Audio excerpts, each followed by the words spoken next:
Programme मध्य मुकाबले में खुशामदीद। मैं हूं रबिया हसन और मेरे साथ मौजूद है रऊफ क्लास्टा। और आज के प्रोग्राम में जो टॉपिक्स हम शामिल कर रहे हैं उसमें सबसे पहले बानी पीटीआई डील के लिए तैयार हो गए, फौज के साथ मुज़ाकरात की पेशकश कर दी। बानी पीटीआई की पेशकश का एस्टैब्लिशमेंट क्या जवाब देगी? मुज़ाकरात की पेशकश पर नून लीग की शदीद तनकीद। फौज को सियासत में लाने का इल्जाम लगा दिया। बानी पीटीआई को मुज़ाकरात की पेशकश क्यों करना पड़ी, इसके ऊपर बात करेंगे। इसके अलावा बात करेंगे पीटीआई को मखसूस नशिस्तें मिलने से पहले ही हुकूमत नई सियासी चाल जल गई। सुप्रीम कोर्ट के फैसले को इलेक्शन एक्ट में तरमीम के जरिए रोकने की कोशिश। कौमी असम्बली में पेश किए गए नए तरमीमी बिल में कौन सी दो अहम तरमीम की जा रही हैं, इन तमाम अहम तफसीलात को आज के प्रोग्राम में शेयर करेंगे। इसके अलावा बात करेंगे आईपीपीज के मामले पर साबिक वफाकी वजीर तवानाई उमर अयूब और वफाकी वजीर पेट्रोलियम मुसद्दिक मलिक आमने सामने आ गए। आईपीपीज के साथ महंगे मुआहिदों का जिम्मेदार कौन, दोनों के एक दूसरे पर इल्जामात, कौन सच्चा कौन झूठा, इसके ऊपर बात करेंगे। और इसके अलावा बात करेंगे जमात इस्लामी का लियाकत बाग में धरना जारी, हुकूमत मुतालिबात मानने पर ताहाल खामोश। जमात इस्लामी ने मुतालिबात मंजूर न होने पर धरना दूसरे शहरों तक बढ़ाने की धमकी लगा दी। क्या जमात इस्लामी का धरना आवाम को कुछ रिलीफ दिलवाने में कामयाब हो सकेगा? ये तमाम टॉपिक्स हैं जो आज के प्रोग्राम में शामिल करेंगे। और डिस्कशन के लिए हमें ज्वाइन कर रहे हैं सीनियर एंकर पर्सन तज्जियाकार काशिफ बासी साहब, उनको वेलकम करेंगे। अस्सलाम वालेकुम काशिफ बासी साहब। जी वालेकुम सलाम। तो साहब आपको भी अस्सलाम वालेकुम। बहुत शुक्रिया सर, थैंक यू। बहुत शुक्रिया काशिफ साहब, आपने हमें ज्वाइन किया, हमारे लिए वक्त निकाला। अच्छा, ये बानी पीटीआई की जो ऑफर है उससे स्टार्ट करेंगे। इन्होंने फौज को कहा है कि अपना नुमाइंदा मुकर्रर करें और डोमिनेट करें, और बातचीत के लिए उन्होंने एक ओपन ऑफर जो है वो प्लेस कर दिया। कैसे जवाब देगी इस ऑफर का फौज आपके ख्याल में? एस्टैब्लिशमेंट की तरफ से जो फिलहाल जवाब ऑफ द रिकॉर्ड मैंने जो देखा है मुख्तलिफ जगहों पर, वो तो वही है, कहते हैं हमारी पुरानी पोजीशन कोई तब्दीली नहीं आई। वो जो DGISPR की पुरानी प्रेस कॉन्फ्रेंस जिन्होंने कहा था कि इनके साथ मुज़ाकरात नहीं हो सकते जब तक कि माफी ना मांगे वगैरह वगैरह, तो वो फौज अपनी उस पोजीशन पर खड़ी। तो अभी उनका जो फिलहाल पहला रिएक्शन जो मैंने कहीं इनडायरेक्टली सुना, बड़ा क्रेडिबल इनडायरेक्ट है लेकिन सुना मैंने, वो यही है कि वो अपनी पुरानी पोजीशन से हटे नहीं। तो मेरे लिए बड़ी इंटरेस्टिंग नई डेवलपमेंट है कि पिछले 4-5 दिन में लगातार तहरीक इंसाफ और इमरान खान साहब की जानिब से पहले कहा गया कि फौज को और पीटीआई को लड़ाना चाहती है, उमर अयूब साहब ने कहा, फिर उनकी बहन अलीमा खान ने कहा कि आप न्यूट्रल हो जाए, इमरान खान साहब के लिए पैगाम है। फिर खान साहब ने कहा कि न्यूट्रल, मैंने नॉन पॉलिटिकल होना चाहिए था, न्यूट्रल का मतलब ये होता है, या उसको भी उन्होंने थोड़ा सा डाउन प्ले किया। और अब कहना कि अपना बंदा मुकर्रर करे, मैं मुज़ाकरात कर, I don't know why he is doing it. या तो देखिए मुझे लगता ही है, या तो पीछे से किसी ने कहा है कि कुछ अच्छे अच्छे बयान दें ताकि हम जाके आगे बात करें, बात होने से आगे। I don't know if this is the case, ये वजह हो सकती है। या तो लेकिन मुझे कुछ समझ नहीं आता कि वो क्यों इस तरह के बयान देंगे जब उन्हें पता है कि आगे दूसरी साइड है वो इनके साथ बात करने को तैयार। मेरे लिए बड़ी हैरानकुन बात है ये जो बयान है, खुसूसन उन पोजीशन से जो इससे पहले तरीके साहब और इमरान खान साहब लेते रहे, जंगल का बादशाह, जंगल तक और इन्होंने हमारा इलेक्शन जो भी किया और ये हमें सजाएं दिलवाई और बड़ी एक स्ट्रॉन्ग पोजीशन लिए रखी है एस्टैब्लिशमेंट के खिलाफ और उनके सरबराह आर्मी चीफ के खिलाफ। आई डोंट नो ये अब सडनली चेंज ऑफ हार्ट क्यों हुआ इनका। अच्छा काशिफ, जिस तरह से आप जिस चीज़ पे आप हैरानगी का इजहार कर रहे हैं, ज़ाहिर है सबके लिए वही सवाल है कि ये ओवर सिंप्लीफिकेशन लगती है अगर हम ये कहें कि वो बस ऐसे ही उनको कहा गया है किसी की तरफ से और वो सिर्फ उनको या ख्याल आया ऐसा और वो इस तरह के ऑफर्स प्लेस करें। डू यू रियली थिंक कि कोई बैकड्रॉप में कुछ चल रहा है ऐसा जो अभी कैलकुलेट नहीं कर सक रहे और बाद में शायद जाके कभी पता चले, लेकिन कोई ऐसे अवामिल हैं जिसकी बेसिस पे वो ये ऑफर प्लेस कर रहे हैं? देखिए जानता तो नहीं, अगर आप कहेंगे मेरे पास इंफॉर्मेशन है किसी चीज की बैकग्राउंड में कुछ हो रहा है, मेरे पास इंफॉर्मेशन है, लेकिन इस तरह के यानी एक तसलसल के साथ 3-4 बयान आना और वो सारी पोजीशन से थोड़ा विड्रॉ करना तरीके इंसाफ का, आपको याद होगा उनके ट्विटर हैंडल से मशरकी पाकिस्तान और बांग्लादेश बनने के ऊपर किस किस्म की ट्वीट हुई, उस पर क्या तस्वीरें लगाई, वहां से यहाँ तक का सफर पिछले 3-4 जो दिन में हुआ, अगर आप मुझसे पूछे क्यों हो रहा है, देखिए पॉलिटिकली अगर आपके पास वो स्पेस किसी ने दिखाई हो तो इस तरह का बयान देना कमजोरी दिखाने के मुतरादिफ है कि आप जिस तरह कमजोरी दिखा रहे हैं कि आप बार बार पीछे जा रहे हैं कि मेरे साथ बातचीत करें। मुझे नहीं लगता कि इमरान खान साहब इस वजह से काम करें। मुझे तो जो थोड़ी सी बात लगती है, यानी अब ये तज्जिए की बुनियाद पर मैं कह रहा हूँ कि शायद किसी ने कहा हो कि आप इस तरह के बयान दें ताकि आगे बात किसी को आगे बढ़ाया जाए, क्योंकि हो सकता है देखें कहने वाले तो ये भी कह सकते हैं खान साहब को पैगाम पर जा सकते हैं जी आज आप करते जो बातें करते हैं इनके साथ बातचीत कैसे हो, तो वरना अदरवाइज मुझे कोई वजह नजर नहीं आती कि कहना थे। अगर आपको आगे से इंकार ही होना है तो क्या जरूरत है ऐसा कि बयान देने की? इतनी स्ट्रॉन्ग पोजीशन ली हुई है, खड़े हुए हैं, उसकी वजह से मकबूलियत आ रही है, लोग आपके साथ हैं, सिंपैथी का वोट आपके साथ जा रहा है, क्या जरूरत है बगैर किसी वजह के, बगैर किसी यकीन दहानी के ये बदलने की? मेरी तो समझ से है। जी बहुत शुक्रिया काशिफ आपका, आपने हमें ज्वाइन किया, हमेशा very thoughtful and very meaningful आपका एनालिसिस होता है सर। अच्छा, आपको लगता है कि खान साहब इतने सिंपल हैं, इतने भोले हैं कि जो बातें आपको हमें समझ आ रही हैं यहाँ इतना दूर बैठ के, ये बातें उन्हें खुद समझ नहीं आ रही? और जो उन्होंने ये कहा है मेरे लिए थोड़ा साइड से पजलिंग कि उन्होंने कहा ये फ़ौज अब अपना नुमाइंदा मुकर्रर करे, जैसे मैंने अपना नुमाइंदा महमूद हसन ज़ई को मुकर्रर किया है, तो आर्मी जो है वो भी किसी को नॉमिनेट करे मुज़ाकरात के लिए। तो खान साहब तवक्को रखते हैं कोई 3 स्टार जनरल, कोई कोर कमांडर, कोई DGI, कोई वहाँ से कोई क्वार्टर जनरल मास्टर से, या किसी कोई ये कोर कमांडर कोई अगर मंगला या पिंडी को, उनमें से किसी को नॉमिनेट करें कि फ़लाँ जो 3 स्टार जनरल जो हैं वो मुज़ाकरात करेंगे इमरान खान साहब के ये नॉमिनेटेड नुमाइंदे से? तो खान साहब ये तवक्को रखते हैं सर? लेकिन मैं इसलिए कह रहा हूँ दरअसल मुझे तो ये बयान समझ इसलिए नहीं आ रहा क्योंकि अभी तवक्को क्या है, कौन करे? मुझे तो लगता है को नॉन फौजी एलिमेंट ही होगा, यानी ये तो नहीं हो सकता कि साहब आप जिनका कह रहे हैं कोई कोर कमांडर कोई इस तरह का। उन्होंने कहा कि फौज अपना नुमाइंदा, उन्होंने कहा फौज अपना नुमाइंदा मुकर्रर करे ऑन रिकॉर्ड के। किसी ने पूछा ना ये तो नुमाइंदा उसी किस्म का होगा जो इमरान खान साहब से पूछा गया अगर फौज मोहसिन नकवी को अगर कह दे तो इमरान खान साहब ने कहा नहीं इसने हमारे पे बड़ा जुल्म किया, ये अब मैं नहीं मानता। तो इस किस्म के नुमाइंदे की शायद वो पॉलिटिकल सियासी नुमाइंदे की ज्यादा खान साहब बात कर रहे होंगे, लेकिन असल मसला ये नहीं कि वो क्या कह रहे हैं, असल मसला ये कि वो क्यों कह रहे हैं। मुझे तो क्यों समझ नहीं आ रहा कि आप नुमाइंदा मुकर्रर कर दें, ऐसे कह रहे हैं जैसा कि वो कहेंगे और कल नुमाइंदा मुकर्रर हो जाएगा, परसों बातचीत शुरू हो जाएगी, जबकि उधर से बार बार एक ही पैगाम आ रहा है कि बातचीत नहीं होगी अनलेस खान साहब को कुछ ऐसा इल्म है जो हमें इल्म नहीं, अनलेस बैकग्राउंड में कुछ ऐसा हो रहा है जो हम नहीं जानते। मुझे मेरी समझ से थोड़ा सा बाहर है कि ये क्या ये जो ये वो कहते हैं ना रोग साहब अंग्रेजी है कि it is always a method to madness.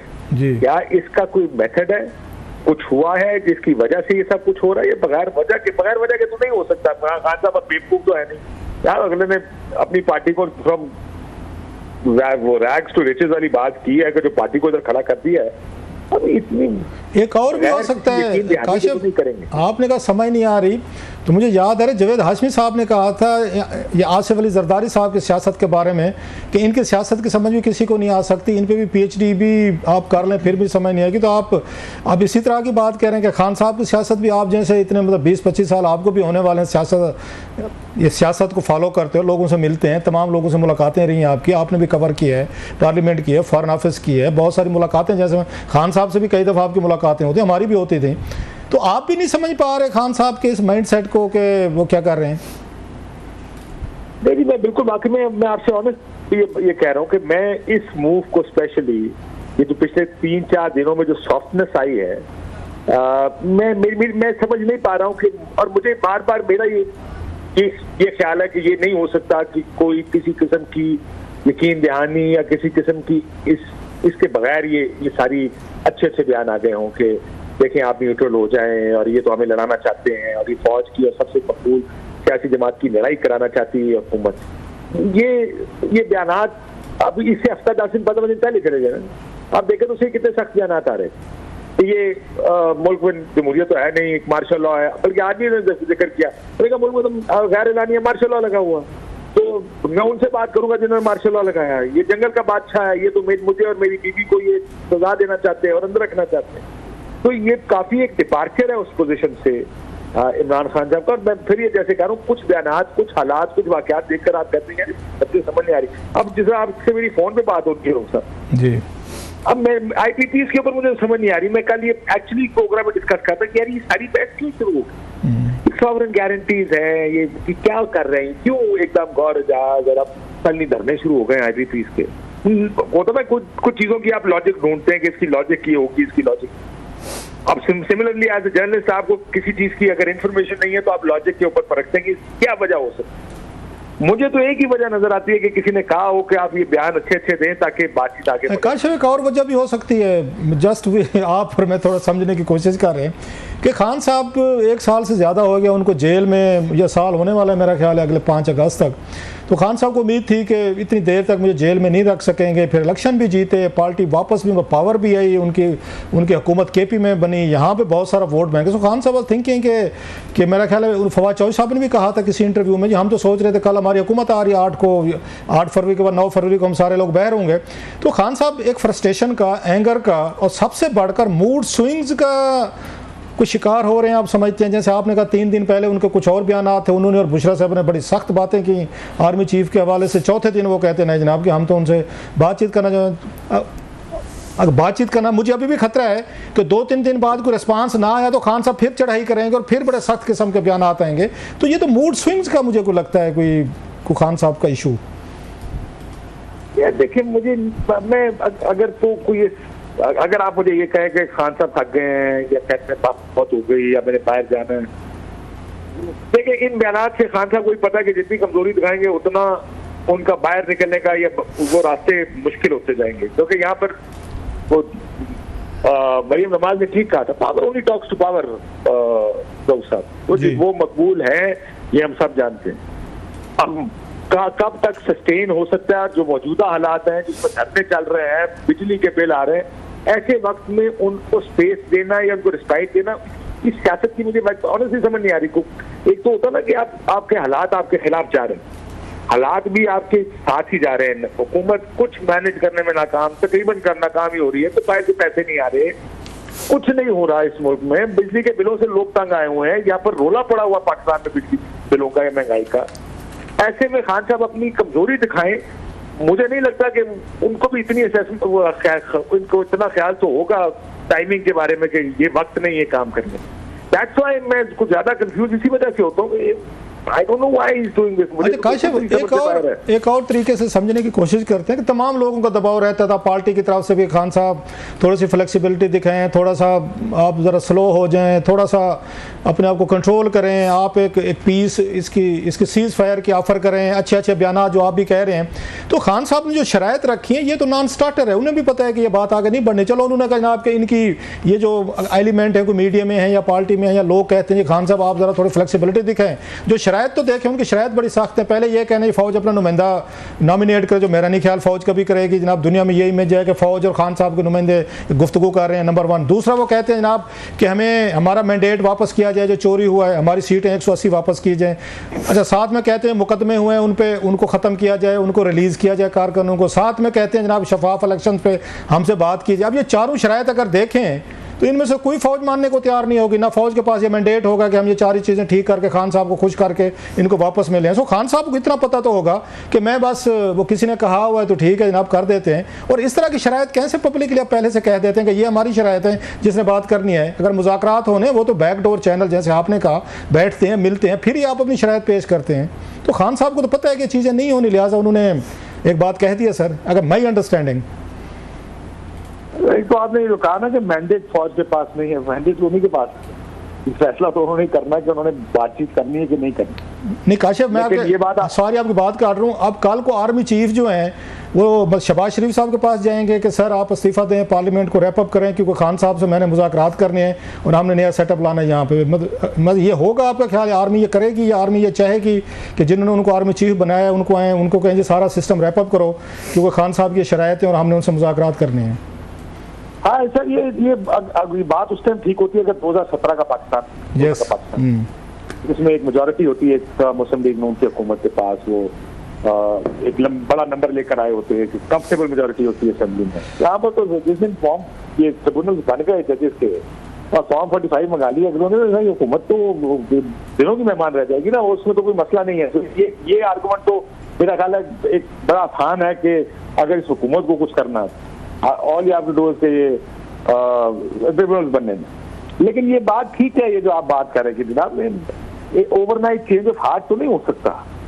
I again जिस तरह जो ये मैंडेट हो या किसी को भी कहना, ये जो शराइत रखी है ये तो आउटकम होती है मुज़ाकरात का, ये मुज़ाकरात की शर्त नहीं होती, मुज़ाकरात शुरू करने की शर्त नहीं होती। एग्जैक्टली मुज़ाकरात के बाद ये नतीजे निकल देंगे, ठीक है जी हम आपकी सीटें भी आपको वापस कर देंगे, अगर नंबर बनता तो आप हुकूमत भी ले लें वगैरह वगैरह। ये तो मुज़ाकरात के बाद फैसले होते हैं, या मुज़ाकरात के मेज पर फैसले होने के बाद ये आउटकम्स होती है।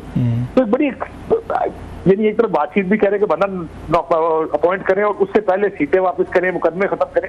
बड़ी अगेन जैसे मैं कह रहा हूँ ना कि मुझे समझ नहीं आ रही इस बयान, मेरे लिए थोड़ा मुश्किल है इस बयान को समझना, आखिर क्यों ये बयान दिया है। एक पोजीशन अपनी कमजोर पोजीशन दिखाई है। अच्छा काशिफ एक और कंफ्यूज कर रहे हैं राहुल साहब, एक बार याद रखना एक चीज, अब वैसे ही मैं यहाँ पे सारों को कंफ्यूज कर रहे हैं। अब ये तो हुकूमत को भी मुसीबत पड़ गई हो कि पता नहीं क्या हो गया अंदर खाने के साथ बात करें कि यार कोई बात तो नहीं हो गई अंदर खाने इनकी आपस में। अब हुकूमत भी शायद सोची हो कि यार ये हमें सारे कह रहे हैं कि कुछ नहीं हुआ, नहीं बातचीत करेंगे, ये नहीं बाहर वापस आएगा, लेकिन ये ना अंदर खाने कुछ हो रहा हो। ये भी मुमकिन है कि वो फारग बैठे उन्होंने कहा कि जरा ये करके भी देख लेते। अच्छा काशिफ एक चीज़, जैसे आपने भी कहा कि मरियम साहब ने कहा था power talks to power, fair enough. Army chief को ये क्या दे सकते हैं खान साहब? चलो वो इनको दे सकते हैं, आप भी कह रहे हैं, हम भी समझते हैं कि पाकिस्तान में army establishment is powerful, they are calling the shots, वो जो चाहे कर सकते हैं।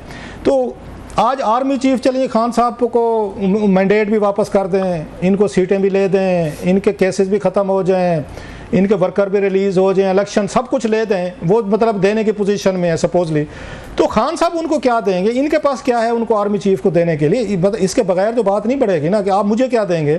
तो खान साहब उनको क्या ऑफर कर सकते हैं आर्मी चीफ साहब को इन शराइत के बदले? वो अगर इनको तमाम चीज़ें डिलीवर करने को तैयार हैं जो आज उन्होंने 3-4 शराइत रखी हैं, इनके पास क्या है उनको देने के लिए सर? क्योंकि इसके बगैर वो कहते हैं there are no free lunches in the world. देखिए कुछ चीज़ें तो मैं शायद आपको ना कह सकूँ, कभी आप मैं इकट्ठे बैठेंगे तो हम कुछ चीजें डिस्कस करेंगे सर, लेकिन इसमें एक चीज है सर, देखें जो स्टेबिलिटी है ना, जो स्टेबिलिटी नहीं है, वो स्टेबिलिटी उस सूरत में आ सकती है कि मकबूल जमात जो इलेक्शन जीती है उसी को हुकूमत हैंडल करे। एक दूसरा, ये जो आपस में इंस्टीट्यूशन वर्सेस पॉलिटिकल पार्टी और ये जो सोशल मीडिया और वो क्या कहते हैं टेररिज्म जो हो रही है सपोजिटली, जो डिजिटल टेररिज्म का कह रहे हैं, यानी सबसे ज्यादा तनकीद तो सोशल मीडिया से हो रही है, तो वो चीज रुक जाएगी, इंस्टीट्यूशन थोड़ा सा को ब्रीदिंग स्पेस मिलेगी, बहुत सारा कुछ तो गेन करने तो सारों साइडों का है।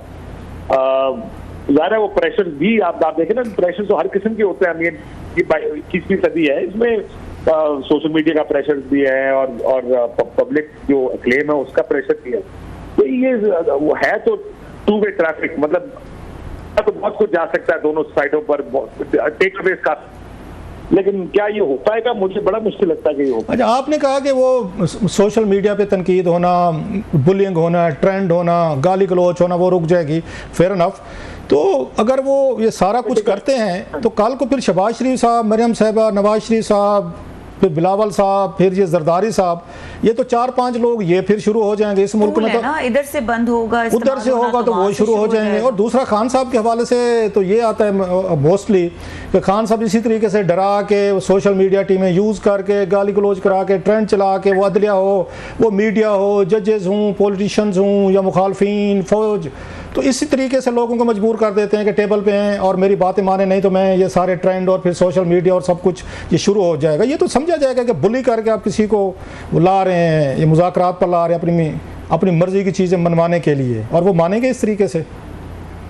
कुछ ज्यादा पुरानी बात नहीं है, मैं नवाज ने भी यही किया था और यही कहा था, पावर टॉक्स टू पावर। और जब वो पावर उस पोजीशन में आए, जब उन्होंने बुली किया, नाम लेने शुरू किए, तकरीरें शुरू हुई, प्रेस कॉन्फ्रेंसेस, टीवी प्रोग्राम्स के अंदर, फिर बातचीत हुई, रास्ते निकले और आज मरियम नवाज चीफ मिनिस्टर हैं जिनके नाम के आगे इतना बड़ा कांटा लगा हुआ था। और अगर हालात थोड़े बेहतर होते तो पाकिस्तान साहब आज प्राइम मिनिस्टर होते पाकिस्तान।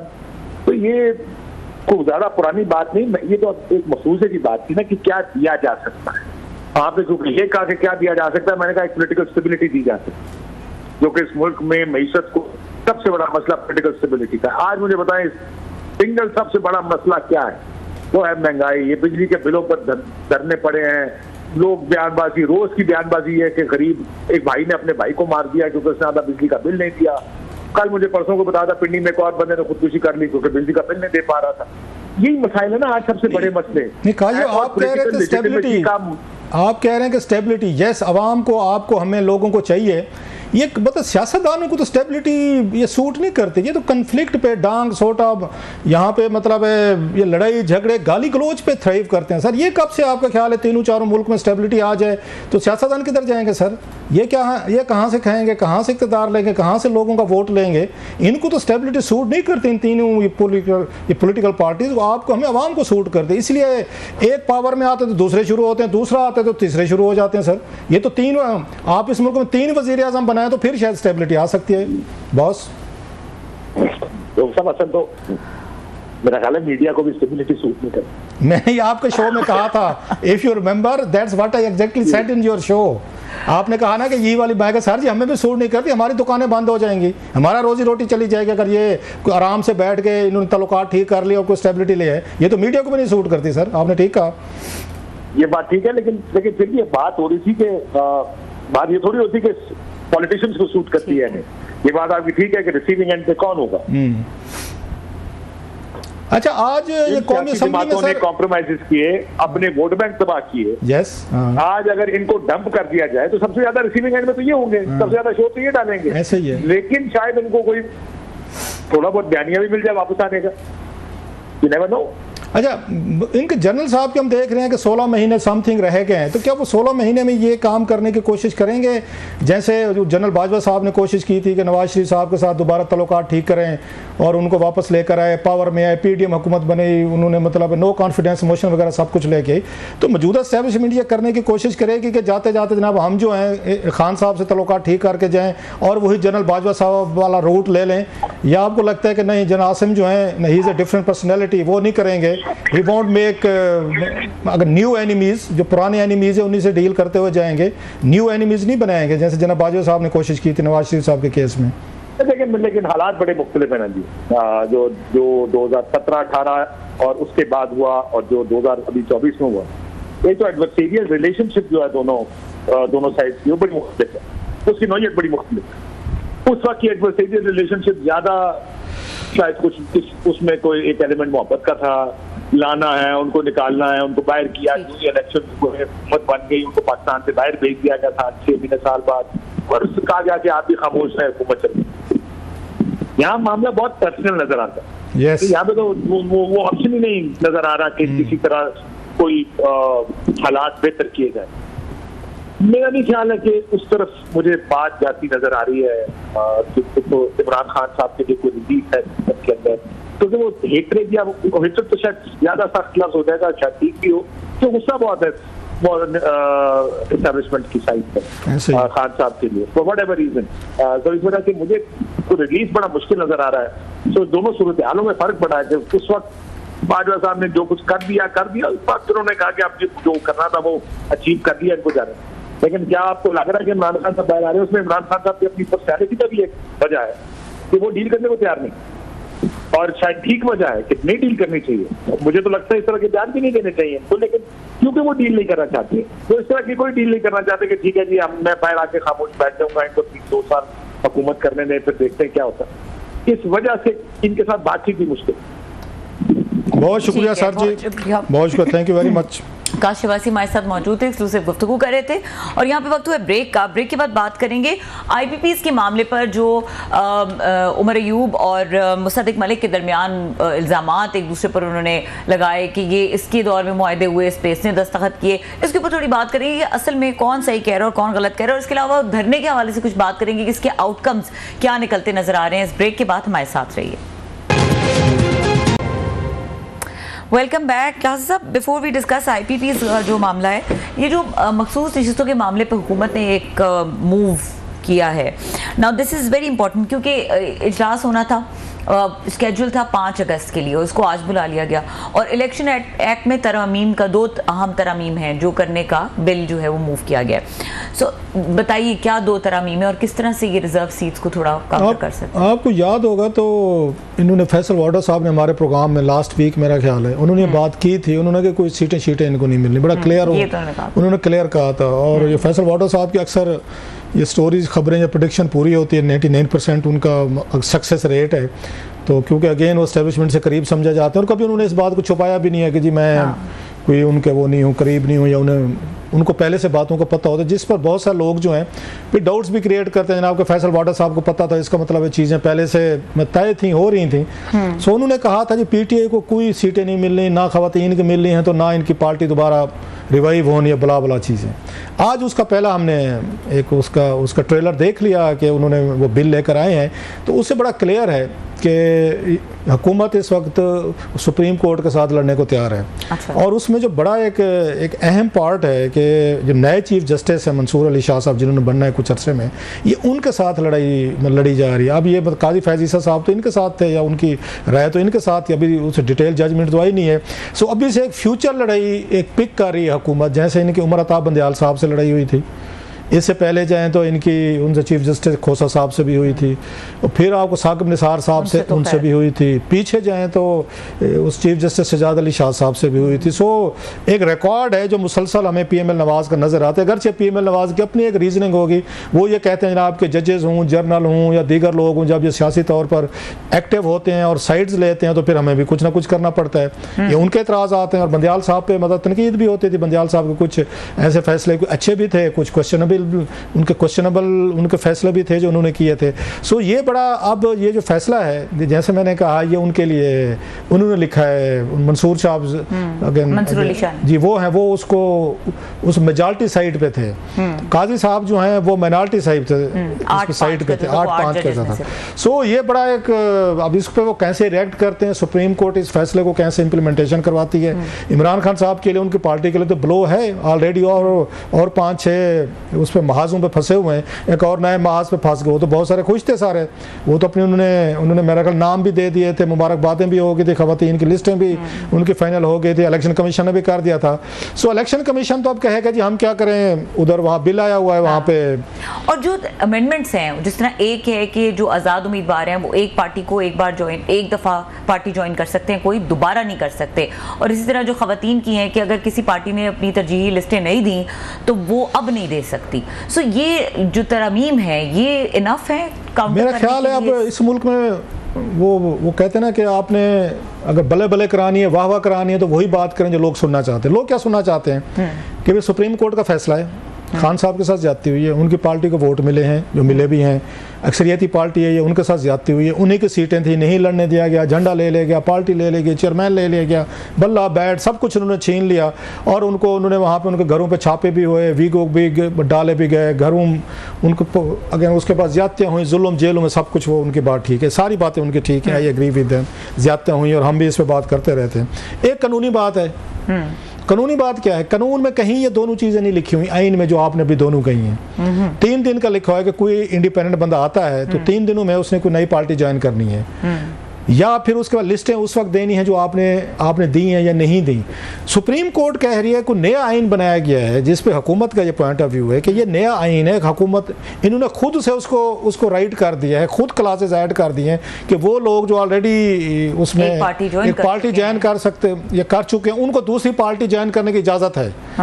तो पार्लियामेंट कहती है ये आपका काम नहीं है, ये आप नहीं कर सकते, ये हमारा काम है, सुप्रीम कोर्ट का काम नहीं है। सो ये दोनों चीज़ें लेकर आए हैं कि हम आइन को ज़रा क्लियर कर देते, डिफाइन कर देते हैं।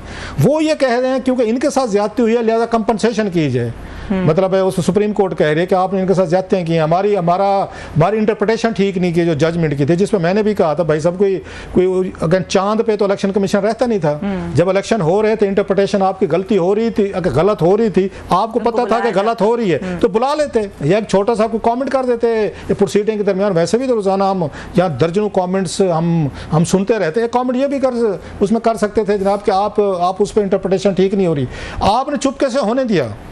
इलेक्शन भी होने दिए, गलत आपकी इंटरप्रिटेशन पे इलेक्शन भी करवा दिया, सब कुछ हो गया, इंप्लीमेंटेशन हो गई, सीटें हो गई, इलेक्शन पार्लियामेंट बन गई, आपको 4 महीने बाद याद आ गया जनाब हमारी उसमें जजमेंट पे तो इन्होंने गलत इंटरप्रिटेशन की है। So it means you are part of the problem. फिर आपने प्रॉब्लम पैदा फैसला किया है। कॉन्स्टिट्यूशनली देयर आर्गुमेंट यानी गवर्नमेंट्स आर्गुमेंट इज राइट, तो फिर अमेंडमेंट्स की जरूरत क्यों पड़ रही है? इसलिए आ रही है ना कि वो उसको इंप्लीमेंटेशन का सुप्रीम कोर्ट ने अगर नहीं करते तो इलेक्शन कमीशन जो है वो फंसता है, उस पर वो लगेगी, उस पर तौहीन अदालत हो सकती है। सो इलेक्शन कमीशन को आपने बचाना है और सीटें अगर आपने बचानी है जो ले चुके हैं ये, तो फिर तो तरमीमें लानी पड़ेंगी आपको। अगर तरमीमें नहीं लाते तो फिर आपको फैसला किधर जाएगा? सो फैसले को अनडू करने के लिए तरमीमें ला रहे हैं। अब इस पे क्या लड़ाई झगड़ा होगा, फड्डा होगा? अच्छा, वो किसको कर सकते हैं? मजे की जो चीज है, इसमें मैक्सिमम इसमें कैजुअलिटी कौन होगी? इसमें मैक्सिमम जो कैजुअलिटी है वो इलेक्शन कमिश्नर ऑफ पाकिस्तान होगा। दोनों साइड से सैंडविच होने वाला है। सुप्रीम कोर्ट भी इसको दबाएगी, इधर से हुकूमत दबाएगी सुप्रीम कोर्ट के, हमारा फैसला है, तुम इस पे इंप्लीमेंटेशन करो, ये तुम्हारा कसूर है कि तुमने वो नहीं किया, इसकी इंटरप्रिटेशन ठीक नहीं की, लिहाजा इसको करेक्ट करो। वो उनको दबाएंगे। हुकूमत कहेगा भाई साहब इधर ना आना, ये देखे हमने आइन में चेंजेस हो गई हैं, आप ये चेंज नहीं कर सकते, अपनी पार्टी भी चेंज नहीं कर सकते, फरिश्ते में चेंज नहीं होती। तो chief election commissioner Sikandar Sultan राय साहब बैठे हुए हैं कि हुकूमत के नहीं मानते तो हुकूमत उनके पीछे पड़ी हुई है, अगर सुप्रीम कोर्ट के नहीं मानते वो पीछे पड़ी है। और उन्होंने कहा भी है कि भाई साहब हमने कोई गलत इंटरप्रिटेशन नहीं की, हमने क्लियरली तौर पर जो भी फैसला था यही था, जो उन्होंने इंटर पार्टी इलेक्शन नहीं करवाए उसके बाद हमने वो किया है, इस पे एक्शन लिया था। सो एक बहुत बड़ा गढ़धाल, हम कहते हैं सराइकी में हमारे कहते हैं गढ़धाल मत जाना, इट्स अ गढ़धाल कि आपने 3 इदारे बड़े जो है ना लड़ रहे हैं इस वक्त इस पे सीटों पे। एक सुप्रीम कोर्ट है, इलेक्शन कमीशन है और पार्लियामेंट। मालिक साहब ने कहा था ना कि बड़ा इंटरेस्टिंग ट्रायंगल बन गया है, आज उन्होंने वार कर दिया है। अब आप उसके अगेंस्ट जाते हैं तो वो कहें जी कि हम तो मानते नहीं है कि कानून की वो नहीं होती। हालांकि मैं ज़ाती तौर पर समझता हूँ जो नदीम अफजल चंद साहब ने भी बात की कि आपकी सीटें नहीं बनती, आपको लेनी नहीं चाहिए। तो किसी का हक में मेहनत मजदूरी किसी ने कोई और ने किया, खान साहब की पार्टी ने मेहनत किया, लोगों ने उनको वोट दिए, सीटें उनको जाएं। अच्छा, उनको नहीं जाती फिर खाली रखनी चाहिए थी। मैं तो इस हक में था कि इनको फिर खाली रखते, उनको नहीं लेनी चाहिए। वो ये ना दो खुटे फाख्ता भी अंडे खाएं कवे, मतलब मेहनत उनकी थी, वोट उनको पड़े, सीटें आप ले उड़े हैं और बाकायदा सुप्रीम कोर्ट भी गए हैं, आप तरमीमें भी कर रहे हैं। तो यहाँ तरमीमों की हद तक इनका पॉइंट जो है ना, इनका इस पे ये स्ट्रांग है। ये हो सकता है लोगों को अनपॉपुलर बात लगेगी, but that's a very strong point कि कानून में कहीं नहीं लिखा हुआ कि किसी ने पार्टी ज्वाइन कर ली है और इनको कंपनसेट किया जाए सुप्रीम कोर्ट में। ब्रेक लेनी है, ब्रेक के बाद बात करने की कोशिश करेंगे आईपीपीस के मामले पर। हमारे साथ रहिए। Welcome back. क्लास साहब, ये आईपीपीस वाले मामले का क्या बनेगा? आईपीपीस वाले मामले का अब ये आपको वो कहते हैं ना, ऊंट को किसी न किसी करवट आपको बैठना पड़ेगा, इस तरह नहीं चल सकता ये काम। ये बात आईपीपीस को खुद भी समझनी चाहिए कि इस मुल्क के लोगों की कैपेसिटी नहीं रहेगी। जितनी ये बेचारे कर सकते थे, इन्होंने अपना पूरे का पूरा इन्होंने जोर लगाकर आपको दिए, पैसा भी दिया है, माल भी दिया, और आपने घर बैठे पैसे बनाए in the name of sovereign guarantees थी, जहाँ हम इन्वेस्टमेंट लाए थे, डॉलरों में आपने रेट लिए, जो बिजली आपने पैदा नहीं की उनके भी आपने बिलियंस ऑफ रुपीज लिए, सूद समेत लिए हैं। इन्होंने सूद भी माफी, एक यूनिट बिजली नहीं बनाई, ये सारे हैं, उन्होंने भी लिए पैसे। अब जो इसमें रियायत हो सकती है, मान लिया जी बहुत सारे इसमें गैर मुल्की इन्वेस्टर हैं, हालांकि आगे फ्रंट मैन पे ये लोग मतलब इन्हीं के लोग हैं सारे, अक्सरियत एक काम कर सकती है हमारी रूलिंग एलीट के। अल्लाह ने आपको बादशाह बनाया, अवाम ने अपने सरों पर बिठाया, आपको टैक्सेस दिए, आपको अयाशां करवाई, आपको पैसे दिए, आपने अपनी मर्जी की या हुक्मरानियाँ की हैं, ख़ानदान के ख़ानदान पले हैं आपके, 1 से 40 फैक्ट्रीज हो गई हैं, आपने ग्रुप खड़े कर लिए। अब आपके जो अपने हैं आपके आईपीपीज हैं, जो बताया जा रहा है 48 के करीब, ये पॉलिटिकल हमारी एलीट है, रूलिंग एलीट के, कम से कम उनके कैपेसिटी चार्जेस आप ख़त्म कर दें और इसको डॉलर से डीलिंग करें, मतलब नॉर्मल किस्म के थोड़े से आ जाएं।